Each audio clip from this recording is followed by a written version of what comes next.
Hola, ¿qué tal hermanos? En esta ocasión quiero hablarles acerca de las sencillas pero valiosas verdades encontradas en el estudio del santuario. Es tan importante, pues se le conoce como el fundamento de nuestra fe.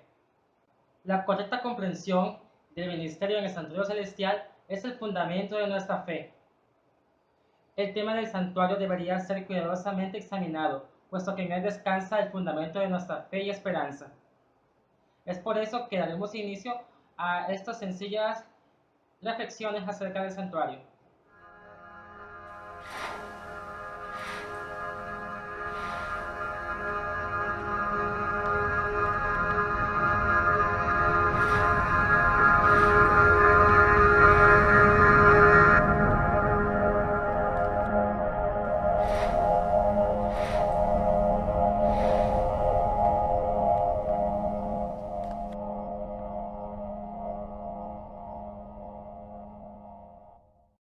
Todo el asunto parece comenzar cuando Dios le ordena a Moisés que construya un santuario para que él habite en medio de ellos.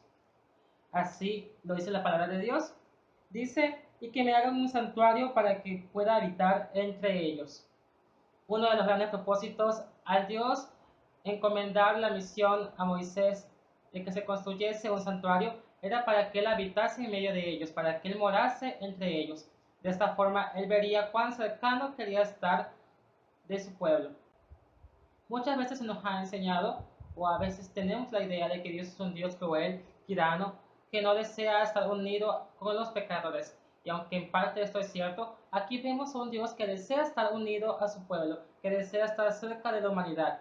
Y por eso Él instituye esta misión a Moisés, de que construya un santuario para que Él pueda habitar entre ellos. Un Dios apartado de la humanidad es la imagen que Satanás quiere justamente que nosotros pensemos de Dios. Pero aquí vemos a un Dios que a pesar de saber que su pueblo era rebelde, que era incrédulo, que a pesar de que Él hacía milagros con ellos, entre ellos, no creían en Él o olvidaban rápidamente las grandes proezas que Él hacía, a pesar de todo eso, Él quería estar entre su pueblo. A pesar de que se olvidasen fácilmente de sus preceptos y fuesen un pueblo débil, aún así Dios quería estar entre su pueblo, ese pueblo que Él había escogido. Vemos a un Dios que desea habitar en medio de la tienda del campamento del pueblo de Israel. El santuario debía ser colocado en el mismo centro del campamento del pueblo israelita. Veamos el siguiente texto. Entonces el tabernáculo de la congregación se pondrá en camino con el campamento de los levitas, en medio del campamento, mientras acampan. Así se irán cada uno en su lugar, según sus estandartes. Imagínense Dios entre su pueblo, este Dios amoroso y amante, que es poderoso, omnipotente, lleno de gracia entre su pueblo. Esta no es la primera vez que la Biblia menciona que Dios quisiese tener tanta cercanía con los suyos. Desde el principio, Dios creó un lugar especial. Y Jehová Dios plantó un huerto en el Edén, al oriente, y puso allí al hombre que había creado. Cuando Dios creó a la primera pareja, su propósito principal era habitar con ellos, en un lugar especial que Él hizo para ellos, que se llamó el Jardín del Edén. Todo el mundo había sido creado con gran hermosura, pero Dios había hecho un lugar especial para ellos. En este lugar, Dios descendía a estar en compañía de la santa pareja. Ni una sola nube gravitaba sobre la mente de nuestros primeros padres, para oscurecer su percepción clara del excelso carácter de Dios. Estaban perfectamente de acuerdo con la voluntad del Señor. Una preciosa luz, la luz de Dios, los rodeaba. La naturaleza era su libro de texto. El Señor los instruyó en relación con el mundo natural y dejó con ellos ese libro abierto para que contemplaran la belleza de cada objeto en el cual pasaron sus ojos. Dios visitaba a la santa pareja y le enseñaba por medio de la obra de sus manos. Pero como sabemos, este lugar que Dios había creado, Jardín del Edén, donde Él venía a estar con ellos cada determinado tiempo, fue tristemente perdido. La santa pareja eran no solo hijos bajo el cuidado paternal de Dios, sino también estudiantes que recibían instrucción del omnisciente Creador. Eran visitados por los ángeles y se gozaban en la comunión directa con Dios, sin ningún velo oscurecedor de por medio. Esta última parte es algo muy importante que vamos a ver después, que no había ningún velo que los dividía o que pudiese oscurecer la comunión entre ellos dos. Ahora, al mirar el estudio del santuario terrenal, vemos que había velos que cubrían de la presencia o la gloria del Señor. Pero en este entonces, cuando el mundo acababa de salir de las manos de Dios y la santa pareja eran perfectos, Dios habitaba con ellos, moraba con ellos, se relacionaba con ellos, estaba con ellos. Pero el propósito de Dios de habitar con la santa pareja quedó frustrado y la santa pareja decidió apartarse de Dios, apartarse de la compañía de su Creador. Ahora la separación por el pecado alejaría a la humanidad de quien tanto quería estar a su lado. Y oyeron la voz de Jehová Dios que se paseaba por el huerto al aire del día, y el hombre y su mujer se escondieron de la presencia de Jehová Dios entre los árboles del huerto.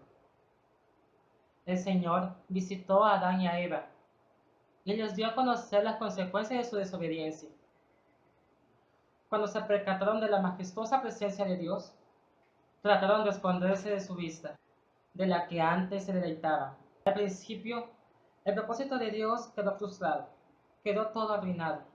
Aquel lugar al cual Él visitaba determinado tiempo, cuando Él fue a ver a la santa pareja, de la que tanto gozaba estar con ellos, la santa pareja, Adán y Eva, se escondieron del Creador.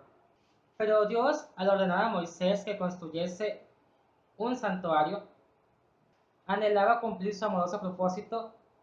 Al principio, una nube, cuando el santuario fue inaugurado, una nube descendió al tabernáculo de Dios y se posó en el lugar santísimo de aquel lugar del tabernáculo.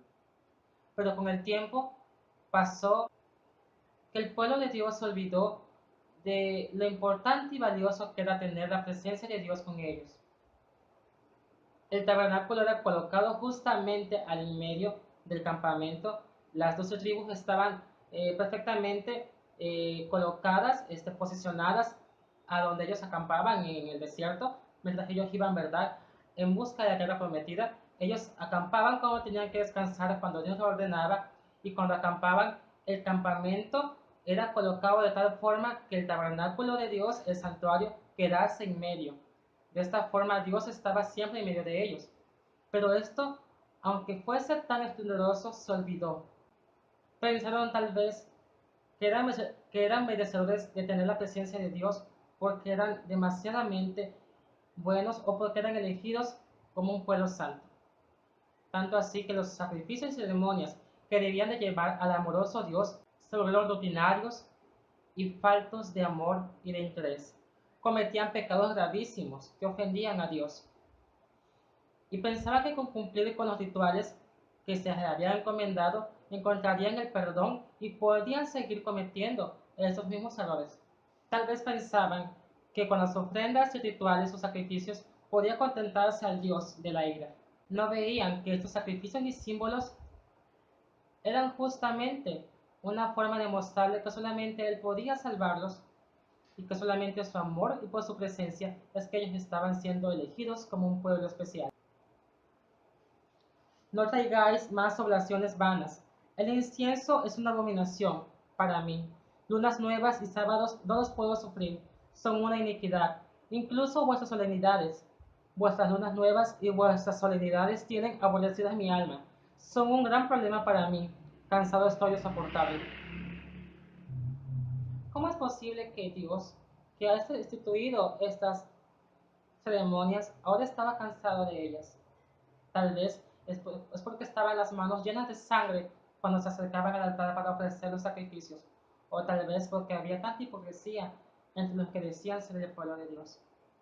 Como podemos ver, aquí otra vez se frustró, se perdió de vista la presencia de Dios, y Dios tuvo que alejarse de su santuario. El propósito de Dios se cumpliría, pues venido el tiempo Dios envió a su Hijo, y aquel verbo fue hecho carne, y vimos su gloria, gloria que como el unigénito del Padre nos dio a conocer, lleno de gracia y de verdad. En el principio, Jesús mismo descendía con la Santa Pareja. En el tiempo de Moisés, Jesús fue el que descendió en la nube a estar con su pueblo. Y ahora Jesús, pero en la carne, venía a estar con su pueblo. El Verbo fue hecho carne y habitó entre nosotros. Vivió entre nosotros. Acampó entre nosotros. O como realmente se traduciría, tabernaculizó entre nosotros. Jesús mismo vino a habitar entre su pueblo. Él es el tabernáculo entre nosotros. Vino a esta tierra, vivió y sufrió como uno de nosotros. Vino a esta tierra y vivió en compañía de los hombres, en compañía de su pueblo. Pero la historia, como sabemos, se repitió otra vez. A los suyos vino y los suyos no le recibieron. Despreciado y desechado fue, y se odió su apacible presencia. Fue crucificado y sepultado. El plan de Dios había fracasado. Lo había intentado ya varias veces, habitar con su pueblo, y este pueblo no había querido nada de estar con él. ¿Dios había fracasado? No. La muerte de Jesús tan solo era el principio de un gran triunfo que pronto veremos culminar. Él resucitó y subió a su Padre, al santuario celestial, cual Moisés había recibido una copia de la cual había hecho el santuario terrenal que existía en aquel tiempo. Allá en el cielo, su hora de intercesión acercaría a su pueblo a su Padre celestial. Al tiempo definido, específicamente al final de las 2300 tardes y mañanas, Jesús entró del lugar santo al lugar santísimo, a hacer una obra de juicio para su pueblo. Cristo pasó del lugar santo al lugar santísimo a efectuar el juicio que purifica hoy el santuario, donde está el Padre amante. Nos acerca al benigno juez. Cristo el abogado, el Padre el juez. Solamente por fe podemos estar en compañía del Salvador, quien ahora se encuentra en el lugar santísimo. Pero cuando su obra termine allí, Él vendrá por nosotros. Él así lo prometió. Y si me fuere, y os prepararé lugar, vendré otra vez, y os tomaré a mí mismo, para que donde yo estoy, vosotros también estéis. Estaremos con Jesús a su lado. En donde Él esté, ahí vamos a estar con Él.